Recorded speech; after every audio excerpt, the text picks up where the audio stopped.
Hello guys, today we work with the page number 119 from our book, and we have to point, say, trace and write these numbers. Vamos a hacer estos numeritos.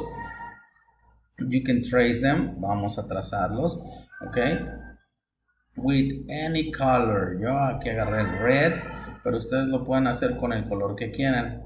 Remember, trace them, but also we have to write the missing numbers. También hay que escribir los números que nos faltan. Por ejemplo, that one, 6, 7, 8. Nos falta el 8. Ahí está. Ok, vamos a hacerlos todos. 11, 10, 12.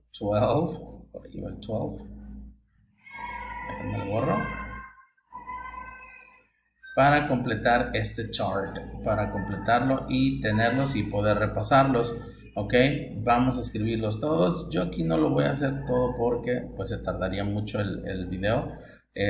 Nada más les quiero dar la idea de lo que hicimos en clase. 12, 13, 14, 15, 16, 17, 18, 19, 20. Ok, entonces vamos a escribirlos todos para llegar al number 50. Ok, déjenme se los digo de 10 en 10. 10, 20, 30, 40, 50. Ok, y vamos a hacerlos también de 1 en 1. 1, 2, 3, 4, 5, 6, 7, 8, 9, 10. Y así ustedes los pueden ir practicando en casa para que nos sigamos acordando de ellos. Bueno, eso fue lo que hicimos el día de hoy. Practicamos nuestros números. All these numbers from 1 to 50. Así que muy bien. Algunos por ahí creo que no terminaron. Lo llevan de tarea. Creo que sí, por ahí lo pueden completar. Así que nos vemos el día de mañana. Tomorrow, Tuesday. See you later, guys. Bye.